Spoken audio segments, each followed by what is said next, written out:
Hey, welcome back to Change the Odds, the podcast where marriage and family were never meant to be a game of chance. It's Kevin Thompson here with Jim Burns. Jim, so great to have you. Thank you so much for being here. Hey, I'm glad to be here. And, you had you on my podcast. I read your book, which you'd actually written a little while ago, and I said it was one of my favorite books. I truly mean that. It's so good. Well, thank you. I don't have to introduce you. Everybody knows who Jim Burns is, but president and founder of HomeWord. Yep. 3 million copies of resources around the world. Right, married to Kathy, 3 adult children, 4 grandchildren. You got this down. Yeah, great stuff going on. And just, my goodness, Jim, not only the legacy of what you've done, but the influence that you still have. I mean, your book, Doing Life with Adult Children, is still just read everywhere I turn at this moment. Yeah, it's crazy. Maybe it's just because we're older guys now, because everywhere I go, I saw somebody on the plane a couple of weeks ago, and I said, hey, that's a great book. And this woman said, oh, yeah, it's so good. And then she goes back to the bathroom and she goes, I just looked on the back and, oh, wow. Did you write this book? She said, you look different in your picture, which I think she was saying, you look a lot older. Life's been hard. Yeah. That's exactly. So that I haven't had that experience yet. That is my dream. I've seen people I know reading it. Obviously, they pull it out just because I'm walking by. But I'm yet to walk behind a plane and somebody actually. So. Well, I've also been in bookstores where in the 99-cent bin, some of my books were like there. So, that happens too. Yeah, so no, absolutely. So let's talk about this topic of adult children and a trend that I see pastorally happening, and I'm in conversations weekly at this moment, is where you have adult children who are estranged from their parents. And it happens in a variety of ways. Probably what I see the most often is you have a son who gets married, cuts off his parents, and many times the involvement there is it's the wife who's kind of having some of those issues. Now the parents aren't involved in the lives of the grandchildren. They don't know what they've done. They don't know how to do it. Is this just an anecdotal situation, or is this something that's truly happening on a regular basis? No, I mean, even Time Magazine last year said that this is the age of estrangement. Wow. So what shocked me, I'm on a radio broadcast pretty much on a weekly basis called New Life Live, and it's a counseling program, and people call in, and because of the adult children thing, because of me writing on that, I was shocked how many people, would call and say, the estrangement, your story, what you just said. And so I started doing some studying, and I realized 27% of all families in America have someone who's estranged. 27%. Wow. Now, that's not just adult children. Yeah. But it could be dad from a divorce. What we're trying to do when you and I are working on marriage, we're trying to help people not go there. Yeah. But right behind that is adult children. And it's like what you said, a lot of times it is in-laws. In-laws is number 2. Number 1 is that they violate values, they stray from faith, and the parents are the ones who, they don't estrange, but the parents are just bugging them so much and hounding on them so much and showing their anger that they just, leap away. Yeah. But number 2 is in-laws. And I always say to people, the secret to getting back to your grandkids and your son is through your daughter-in-law. They go, but I don't like my daughter-in-law, or my daughter-in-law doesn't like me. I understand, but you're going to have to work on that relationship. And you can't do it like, well, let's talk about tension. Maybe it's over a Starbucks, coffee on a regular basis, just to kind of let them get to know you, that you're not the evil one that maybe, she thought you were. Yeah. And I think so often that conversation for me goes with this idea of the parents going, well, here's what's right. What's happening is wrong. And I agree with most 99% of the time. Right. And they're like, we got to make it right, right. And my encouragement to them is always, what's the outcome you most desire? Right. And the outcome you most desire is a relationship with your child and with your grandchildren. Yes. So what's going to get you to that instead of fighting about, here's what's right? No. Let's get to what's going to lead to the outcome. And here, what we do as parents sometimes is we tell them why they're wrong, and they probably are wrong, or they are violating values. They're straying from faith. They're making some goofy decisions. So what we want to do is correct them with criticism.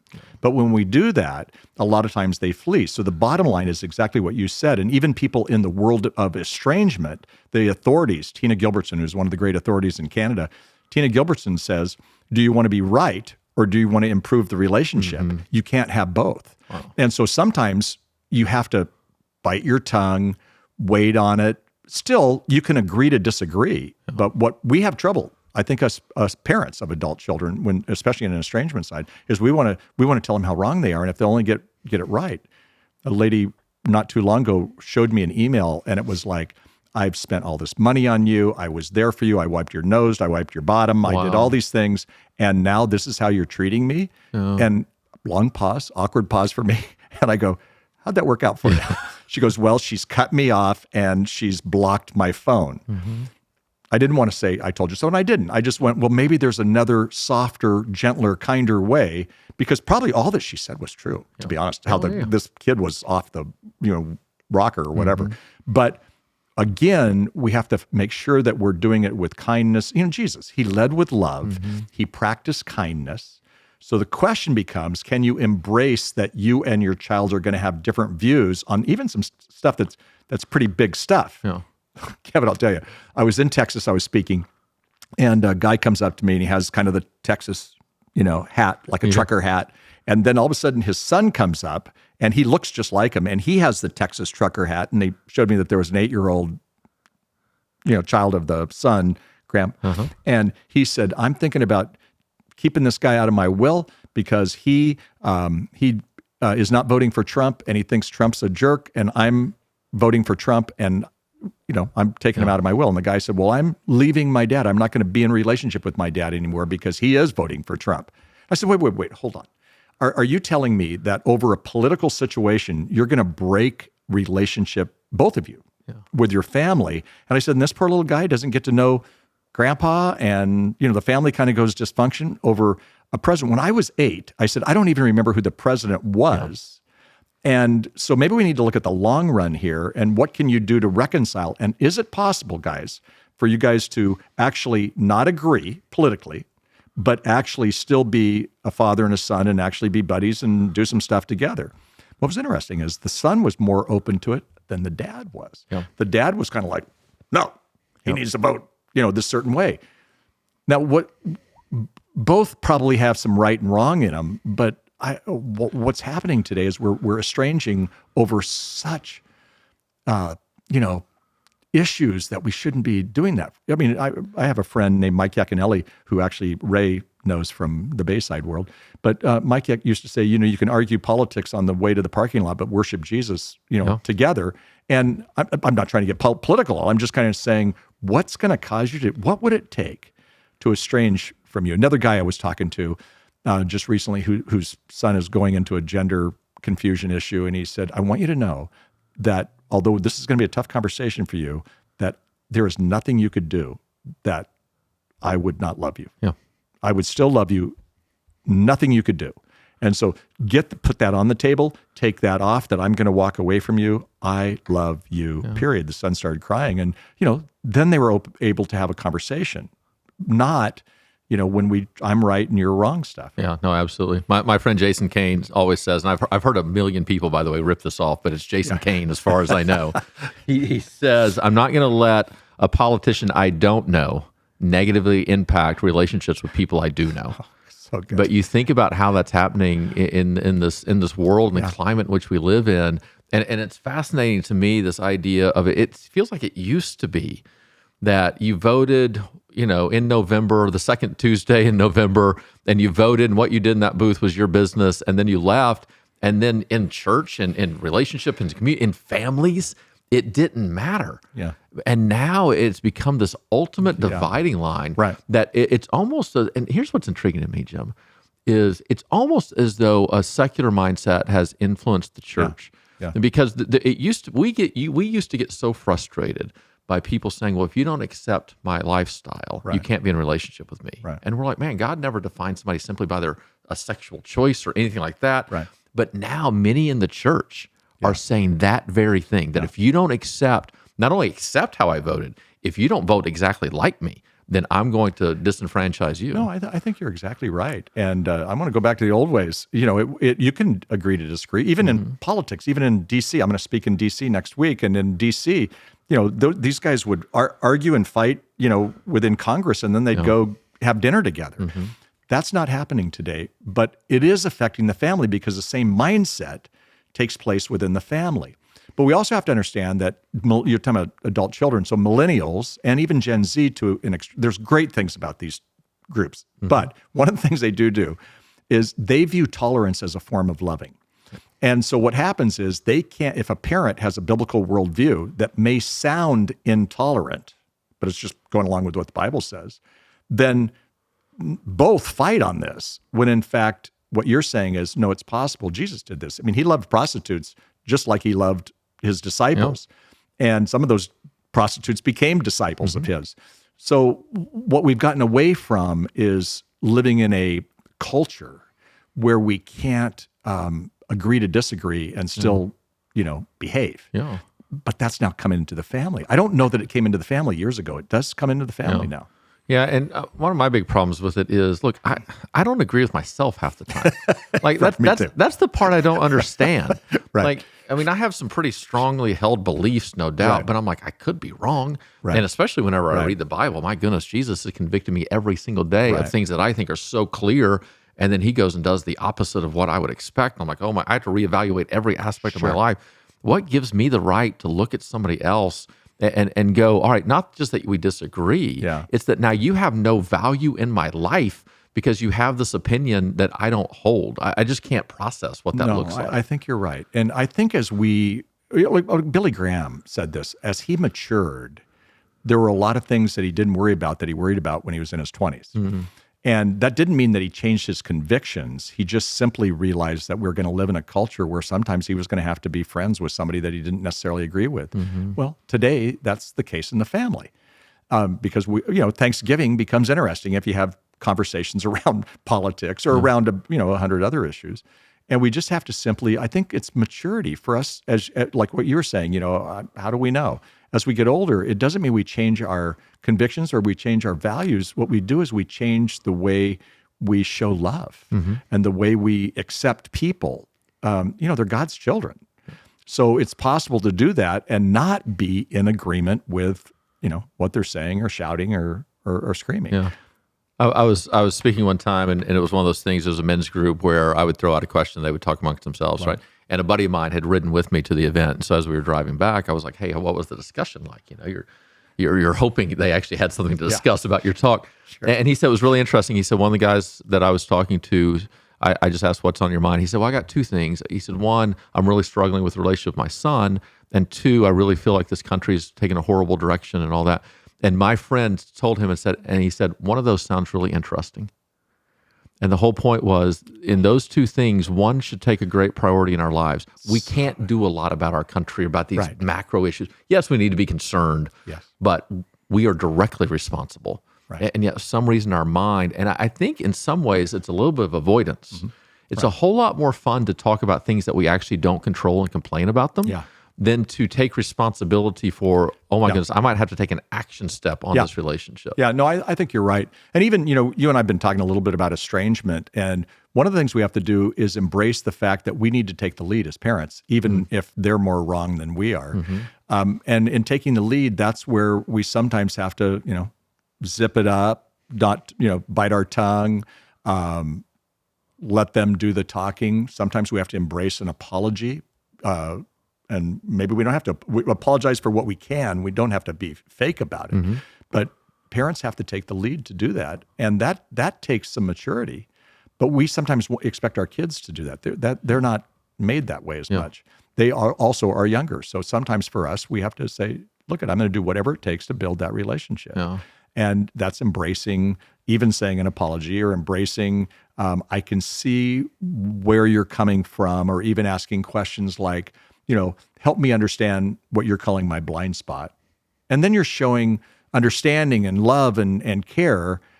And you're getting it. So you need a circle of support around you, because you might come home after having a tough conversation and go, I'm dying. I need to talk about it to somebody else who is more of a support. But we've got to do that. And as parents, sometimes we are wanting our kids to change when in fact what we've got to do is take the first steps. Yeah, so let's get into some practical details of what that might look like. But before we do, let's ask a very simple question. Are there times in which estrangement is right? And what are those times? So how do we know the difference between, these really are good, healthy boundaries, and they've reached a point where we do need to cut this family member off, versus we're carelessly throwing away relationships? Because one of my questions is, how do you truly honor your father and mother? Right. It's a great question. And I actually think, I don't think there's a simple answer, but I kind of think there's some principles that we can look at. But the one thing that we have to understand is that today's culture, even counselors are saying very quickly, And a younger generation is being taught, or at least talked about, estrange. I don't think that's the answer. But there are some things, sure. Sexual abuse. If a stepfather is abusing a child, then we need to be estranged from that. Sometimes even alcohol abuse. That sometimes, a person isn't going to get better until they work on their addiction. So something like that, things that are detrimental to health, things like that. I was thinking of alcoholism because a mom just immediately in our area just got arrested because she kept picking up her kids at school, driving, intoxicated. Now that's not an estrangement forever and ever for everybody because people can get clean and sober, but you have to sometimes back up. Even in marriage, some of the worst marriage situations, sometimes what we say is, we don't think it's, the first thing to do is, go get a divorce, but sometimes you have to separate. And in that separation time, that's sometimes when healing comes and when understanding comes. Then you come back together with baby steps slowly. And so, there are some things that I think we do estrange from. If crazy Uncle Ben just molested one of the kids, then crazy Uncle Ben is not invited to the next Christmas party. Okay. No. And really, truly, that's sad, but that's called boundaries. So we need to have healthy boundaries. What I think the principles of trying to keep the relationship means that we've got to be willing to sometimes live in the messy middle of it. And that's not being estranged. It's just going, I'm going to live in the messy middle. And nobody said that was going to be easy, and nobody said it was going to be quick. Some estrangements, somebody dies in the family and everybody gets back together and now we all love each other. They've been estranged. Well, okay, good. That the death, there was a purpose partly in maybe that happening, but that's not the norm. The norm is it's going to take 6 months, 2 years. In a book I have coming out in May called When Your Adult Child Strays, Trading Heartache for Hope, I talk about a story that is 15 years of estrangement where the guy finally comes back. And it was a pastor. A pastor was, he lost his son, pastor and his wife lost his son to drugs and a mess. And so the son left. 15 years and they tried. But the son was angry, and he was angry at God and angry at them. And 15 years later, the mom is sitting in church. The pastor is going to preach, and the son is back where a bride would be when they were going to come, down the aisle. And he said he stood there for a long time, and then he came, sat next to his mom, held her hand. And the mom said she just wept the entire service. And the young man, not young anymore, he goes, "Mom, you can calm down. I'm back." But what a beautiful story. Yes. But it was 15 years. Oh my gosh. If I get in an argument with one of my daughters, over my years, I have all girls, so we have no hormones and drama in our life. But if I get in an argument with one, if I'm in an argument for more than 10 minutes, I'm freaking out. But to be in the painful thing for everybody involved. But still, they finally did the right thing. It finally came back together. And it was the son who finally took the offer of the parents to say, "We love you. We embrace you. We're not going to, feed your drug issues, but we sure will show you love and concern." The way I've explained it, so 20-year-old Ella with Down syndrome, right? 17-year-old Silas, those are our two kids. Our dinner table has 6 seats, just the way the dinner table works. So 4 of us sit there for dinner. And what I explain to them is, look, whoever sits at these other 2 seats are actually y'all's choice, not ours. And what Mom and I are willing to do is whoever you choose, we will do everything in our power to love them well. The only way they won't get to sit there is if there's active addiction, abuse, or adultery. Sure. That those 3 things, now if they're recovering, we'll work through all those issues. Sure. But as long as they're not a physical or true emotional danger, you get to choose. And I don't have to agree with them. I'm going to love them to the best of my ability. That is so good. You gave that illustration so much better than I just did. It's so good. You're right. That's a great way of saying it. That's a principle that we all need to live by. What are some things with 17-year-old son, right? About to launch out into the world. What are some things that I can do now, and what are some things I should not be doing that make it more likely? This has changed the odds. You can't guarantee anything. No. But we can create a more likely scenario that we'll have a lasting relationship with our children versus not. What are some things I should be doing right now to ensure that 10 years from now, it's more likely Silas is in my life than not? 17-year-old, what an age. They're just ready to launch. You're launching right at 18. I mean, Silas is going to say he's an adult. You're still going to be paying for his insurance. a lot of stuff with driving, college. I mean, you name it. So, but he's going to say, "I'm an adult," right? Of course, every Silas who's going to be 18 is going to do that. But I think you first of all recognize that that's an amazing rite of passage. That you are launching Silas in less than 52 weeks, and so I think it's your job as parents to recognize that rite of passage. And, I spoke for an organization called Promise Keepers for many, many years. And Randy Phillips, who was the president, used to get on right before me. And I try to be funny, but then he would do this. He would say, "A man is not a man until his father tells him he is." And then I would watch men in the arenas weep. Wow. And then I'd come on and be, goofy. I've got men still crying. What's going on?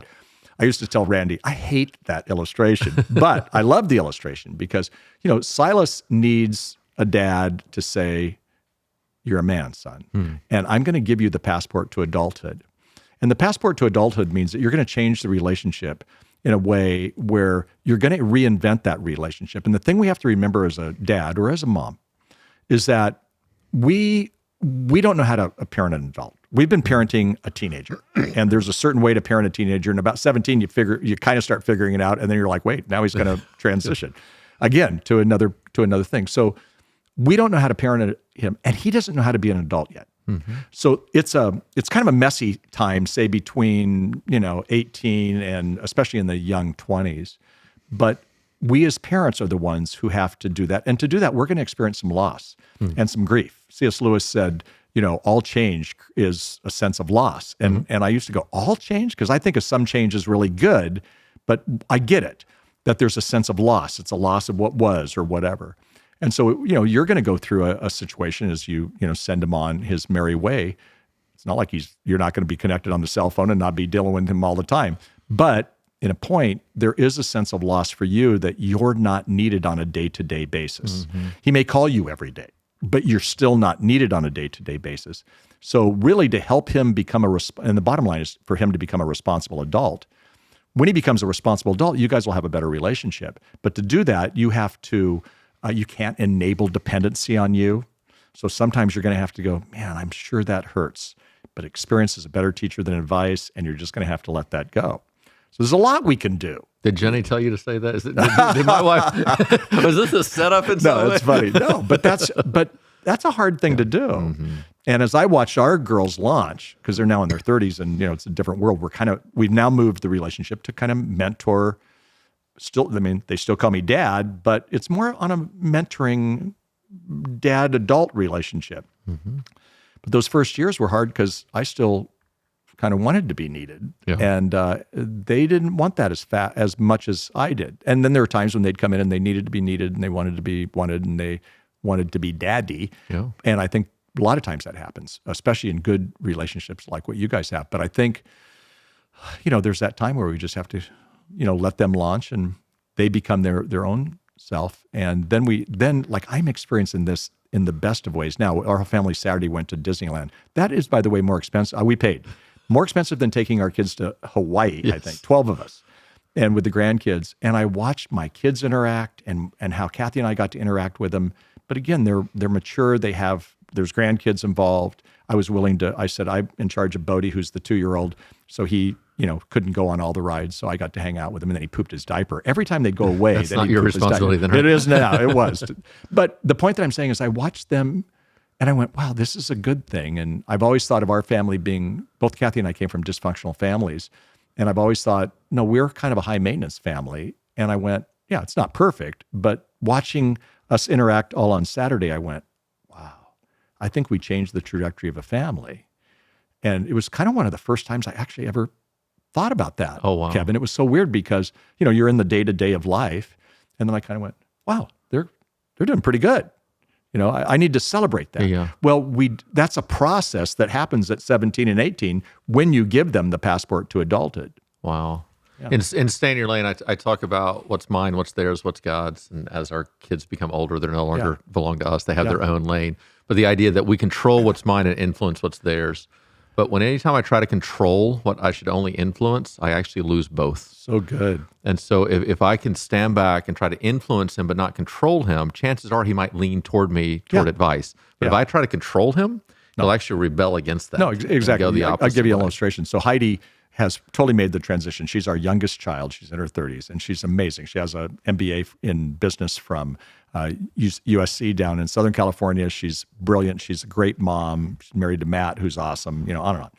But Kathy, she travels the world because of her job. She works for a company in London, and she's going to St. Kitts. And so Kathy sent her a note saying it's dangerous, and said, not her, she just sent a note that said it's dangerous. There's people who are getting robbed. All I know about St. Kitts, I've never been there, is that it's beautiful. But anyway, Kathy sent her this thing saying, just thought you'd want to know. Heidi never responded to that. I said, she goes, what's wrong with Heidi? And I go, well, it's probably the text you sent her. So I said, well, let me try it. I go, hey, how did the boys do at Disneyland? I mean, we were together. How'd they do at Disneyland? How was the next day? Right back at me. Oh, it's so fun. They're still they're wearing their Mickey Mouse ears, blah, blah, blah. And Kathy goes, what is going on? I go, you know what? It probably wasn't we need to one time say, oh, you be careful in St. Kitts. I just read this thing. Or do you want me to send it to you? Maybe they'll say no, and then we don't do it. But instead, Kathy barged in. It wasn't even negative or preachy. I would look at that as, thanks. Yeah. Wow. Maybe I need to be more careful. My daughter, I'm guessing, took it as, that's unsolicited advice, Mom. And what she sees is, you don't view me as all grown up. Yeah. Man, that's so hard. All right, so let's look at two scenarios, give some practical advice. The first, let's go with an adult child who has been estranged by their parents. What would the advice be there? And we're saying that falls outside of this basic safety and that kind of thing. Right. But the parents, let's go. Hypothetical situation is very common. The parents don't like how the child's voting, and so the parents are like, "I'm done." The example you gave earlier. What should that adult child, do to try to reestablish that relationship? It's not the norm, because the norm is that the kids leave the parents. But I just had this last week with a young man who I know really quite well, whose dad and mom are estranged from them. And I'd been saying, is it time to go have coffee with your dad? The mom is a little bit more out there. So I thought, you know what, I wouldn't put both of them together with this. So I said, why don't you see if your dad will have coffee and just say, Dad, I don't want to talk about all the things that are going on, but I love you. You're my dad. And the dad sat down and started crying. And he said, I want a relationship with you. I want a relationship with your brother. He's estranged from both. Their choice, not the kid. Yeah. And I had told him, I said, don't do a tit for tat.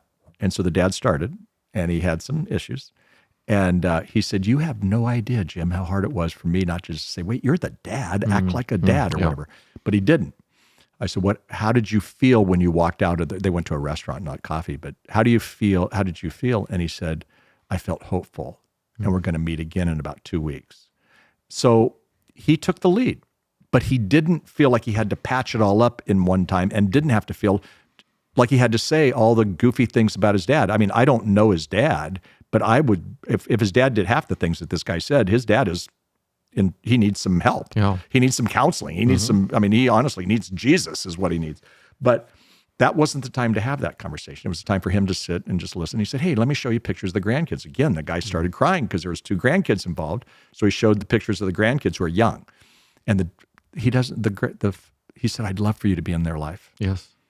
And again, he didn't preach, he didn't lecture, he just simply went, I'd love this relationship. Good job. I mean, and that's the illustration. I think we take the lead. It's very similar, but if the parents aren't going to do it, then the kids take the lead. Yeah, no, absolutely. And I would step in and say as well, thankfully we do not have this scenario, but if for some reason Jenny's mom was estranged from us because of me, then I think what I would want to do in that moment is go, it's not the ideal, but it's the real. Right. Jenny, I want you to have a relationship with your mom. Right. Y'all go meet. We can connect whenever. Yeah. Y'all go experience that, because that connection is so important. And then if there's any hope for a relationship with me, that's the pathway to make that happen anyway. No, I think that's good. I saw that with Kathy's mom, didn't have a relationship with her in-laws, and yet the dad still brought Kathy and her brother and 2 brothers and sister to the grandparents.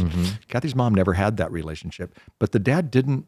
So Kathy liked those grandparents. Yeah. They weren't evil people in her mind, and I think that really is the right way to do it. I call it protect and honor. So we have to honor. We honor our in-laws. We honor the mom who estranged us or whatever. but we try to honor, but we also have to protect the family. And that's where it gets in where, you're not going to go on vacation for 2 weeks together on, the Disney cruise with them if they're, acting crazy. So you just do little tiny baby steps. Even in our family, my extended family. So there's alcoholism throughout my family. Kathy and I choose not to drink, but we don't do that because we were just with a couple last night who had wine. It's not even an issue for me. But we spend 3 hours with them at Christmas. We bring the whole family together. They're at our house. We serve amazing lemonade. You should come and see our lemonade, right? So we have this time, and it's a great 3 hours, and then they all go off and we're good. If we spent 6 hours, it may go downhill. Yeah. So that's protecting and honoring. And we have to do that at times. And I think not to demand the ideal, grieve that you don't experience it, but then to live in the real of where we are. Right. And I think about Dan Siegel's idea of the window of tolerance, right? So good. Okay, what is it? How can we get in that place that there is a meaningful of an interaction as we can possibly have? Right. And then I might go and weep that it's not better. Right. But at least we have that. Yeah. What does it look like now in the more prevalent scenario that I see now? The parents are the ones estranged, and there's grandkids and they're not getting to see them. And in the name of boundaries, much to the chagrin of Cloud and Townsend, it's being misused. Right. And now people are getting cut out of lives and estranged where they really shouldn't be. What should those parents do? Well, I think the parents take baby steps toward healing. So, for example, I think that one of the things you can do is you could write a note that has, and don't talk about all the things that you're estranged by, but just simply say, would love to be connected, would love to have a relationship with your kids. We want to be generous at Christmas, things like that. And I'd love to know what that would look like. And I realize we've got some things that aren't going on. It might even be the daughter-in-law who's, putting her hands up saying, stop, you can't be a part of it. And, what could we do and take some baby steps? And if they say, well, you can come by once a year, then go, we'd love to come by once a year. And could we set up a time and we'd love to take you guys to dinner. We'd love to watch the kids. If you guys want to go on date nights, serve them, cheer them on. And then be kind to their kids.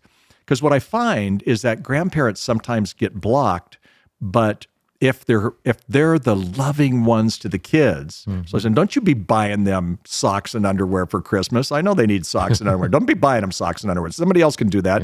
Yeah. You lavish them, and it doesn't have to be expensive stuff, but lavish them, with whatever, so that hey, they become one of the faves. And I'm not saying you're buying your grandkids. I'm just simply saying these are the grandparents who love you, if they'll allow that.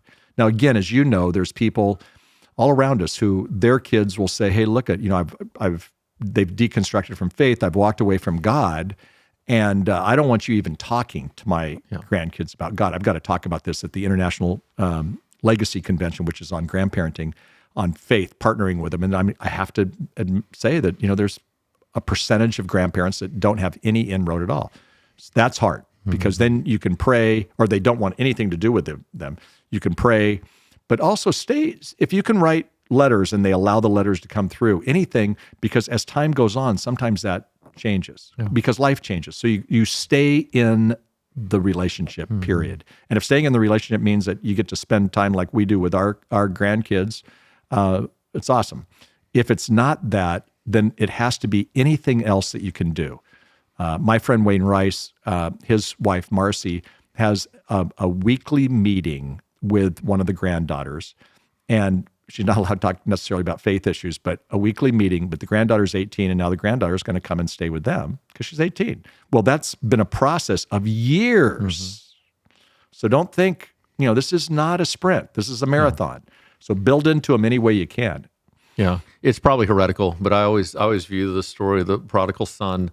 I get the picture of the dad walking the son down the driveway going, son, don't do this. There's such pain. There's such loss. Trying to protect the son and getting to the edge of the driveway, and then the father stops and the son goes. But I always get the picture of the father just is waiting right there. Yeah. And that's the image that we have. If our children, adult children, are making choices we don't appreciate, we don't approve of, have made decisions to disenfranchise us, we're at the driveway with open arms. That the second you want to come back, we're going to come back.